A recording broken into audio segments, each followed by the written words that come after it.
মহিলাদের মূলত ঋতুকালীন যে সমস্যাগুলো এসে যায়, তো সেইগুলোর ক্ষেত্রে আমাদের বেশ কিছু সহায়ক যোগাসন রয়েছে।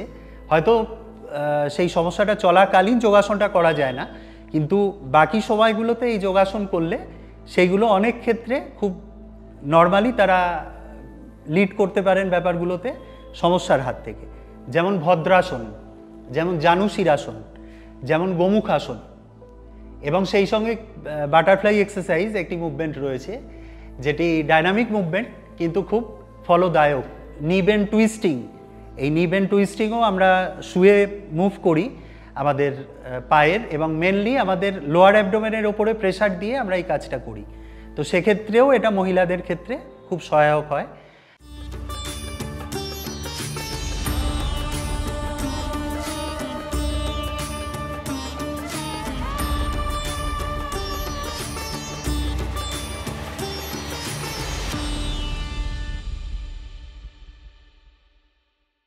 তার মধ্যে রয়েছে ভদ্রাসন।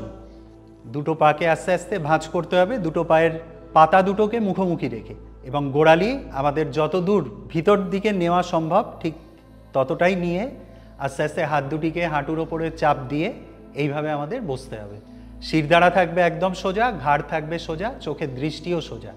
এইভাবে আমরা 10 সেকেন্ড কাউন্ট করব এবং ধীরে ধীরে ফিরে আসব, এবং মাঝখানে আমরা একটা বিরতি নিয়ে নেব ছোট্ট করে শবাসনে, এবং তার পরবর্তী যোগাসনে আমরা পৌঁছব। এবং এর পরবর্তী যোগাসন আমরা চলে আসছি জানুশিরাসন। একটি পাকে পাশে ভাঁজ করে নিতে হবে এইভাবে। যে কোনো পা দিয়ে আমরা শুরু করতে পারি, সমস্যা নেই। হাত দুটি মাথার ওপরে এইভাবে তুলে নিয়ে সামনে যে পা আমাদের লম্বা করা রয়েছে সেই পায়ের বুড়ো আঙুলে গ্রিপ হবে, এবং ধীরে ধীরে আমাদের কপালটা নিচু হয়ে পৌঁছবে হাঁটুর ওপর। এবং এইভাবে আমরা কাউন্ট করব, চেষ্টা করব 10 সেকেন্ড রাখবার। ওখান থেকে আমরা ফিরে আসব এবং আমাদের পায়ের পরিবর্তন হবে। এরপর যে পা ভাঁজ অবস্থায় ছিল সেই পা এবার সোজা হবে, এবং যে পা সোজা ছিল সেই পাকে আমরা ভাঁজ করে পাশে নিয়ে আসব। ঠিক একইভাবে কপাল পৌঁছচ্ছে হাঁটুর ওপর, এবং পা থাকছে সোজা, দুটো হাতও সামনে সোজা। আস্তে আস্তে আমরা ফিরে আসব আবার 10 সেকেন্ড হোল্ড করবার পরে, এবং পৌঁছবো শবাসনে। সাময়িক একটু বিশ্রাম, এর পরবর্তী যোগাসনে যাবার পূর্বে আমরা পৌঁছে যাব এরপর আমাদের তৃতীয় আরেকটি ফিগার, গোমুখাসন। গোমুখাসন আমাদের হাঁটুর ওপরে হাঁটু ওভারল্যাপিং, এবং যে কোনো পা দিয়েই শুরু করা যাবে। দুটো হাঁটুর মধ্যে যে হাঁটুকে আমরা প্রথমে ওপরে রাখতে চাই বা নিচে রাখতে চাই, আমরা ঠিক সেইভাবেই রাখতে পারি। এবং দুটো হাঁটু একটার ওপরে একটা এসে পৌঁছবার পর হাতের পজিশনটা আমাদের একটু খেয়াল রাখতে হবে। যে হাঁটু আমরা উপরে রেখেছি ঠিক সেই দিকের হাত আমাদের ওপরের দিকে থাকবে, এবং বিপরীত দিকের হাত আমাদের নিচ দিক দিয়ে পিঠে দুটো হাতের গ্রিপিং হবে। এর পাশাপাশি যোগাসনের আমরা ডাইনামিক 2-3টি মুভমেন্ট একটু এই লোয়ার অ্যাবডোমেন রিজিয়নের উপকারিতার জন্য আমরা করতেই পারি অভ্যাস, যার মধ্যে রয়েছে নি বেন্ড টুইস্টিং, যেখানে হাত দুটো ঠিক শোল্ডার জয়েন্টের স্ট্রেট লাইনে আমাদের ছড়িয়ে দিতে হবে পাশে। পা দুটো এক এক করে ভাঁজ করে নিতে হবে, প্রথমে জুড়ে নিতে হবে দুটো পা একসঙ্গে রেখে। হাঁটুর মুভমেন্ট হবে যে কোনো দিকে, তার বিপরীত দিকে আমাদের ঘাড়ের মুভমেন্ট হবে। এবং এটা কিন্তু যোগাসন নয়, ডাইনামিক মুভমেন্ট, যে কারণে আমাদের স্টে করবার প্রয়োজন নেই। আমরা ডান দিক থেকে বাঁ দিকে যাব, আবার একই সঙ্গে বাঁ দিক থেকে ডান দিকে ফিরব। এইভাবে আমরা এটির অভ্যাস রাখবো। শুধু আমাদের মনে রাখতে হবে আমাদের হাঁটু যেদিকে মুভ করবে তার বিপরীত দিকে আমাদের ঘাড়ের মুভমেন্ট হবে। একসঙ্গে দুটো পা ভাঁজ অবস্থায় দেখলাম নি বেন্ড টুইস্টিং, এবার আমরা সিঙ্গেল নি বেন্ড টুইস্টিং দেখব। একইভাবে হাত দুটো পাশে রাখবো, দুটো পা ফোল্ড করব।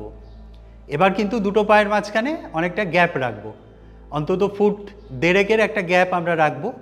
রেখে আমরা একটা হাঁটুকে ইনসাইডে মুভ করব, অর্থাৎ অন্য পায়ের পাতার কাছে আমরা হাঁটুটাকে নিয়ে পৌঁছবো। ঘাড় কিন্তু থাকবে বিপরীত দিকে ঘোরানো, এবং এটাও ডাইনামিক মুভমেন্ট। একইভাবে ডান পায়ের পর বাঁ পা এবং বাঁ পায়ের পর ডান পা চলতে থাকবে। এখানে আমাদের হোল্ডিংয়ের ব্যাপারটা নেই। আমরা ডাইনামিক মুভমেন্ট মোটামুটিভাবে আমরা যদি কাউন্ট করি, আমরা ডান পাকে এইভাবে ফোল্ড করব 5 বার, আবার একইভাবে বাঁ পাকেও ফোল্ড করে আনবো 5 বার, অর্থাৎ মোট 10 বার একটানা করে আমরা বিশ্রামে পৌঁছবো। এবং এরপরে আমরা দেখাবো বাটারফ্লাই এক্সারসাইজ। সোজা হয়ে শোবার পর হাত দুটো শোল্ডারের স্ট্রেট লাইনে আমরা রাখতে পারি পাশে, পা দুটো ফোল্ড করব একইভাবে, পায়ের পাতা থাকবে জোড়া এবং ঠিক আমাদের প্রজাপতির পাখনা যেভাবে দুপাশে বারবার সঞ্চারিত হয় এবং জোড়ে, ঠিক সেই এক্সারসাইজ। এইভাবে আমরা কাউন্ট করতে পারি বার 10 এবং তারপরে আমরা রিল্যাক্স করতে পারি। এবং সিটিং বাটারফ্লাইও আমরা এইভাবে করে ফেলতে পারি।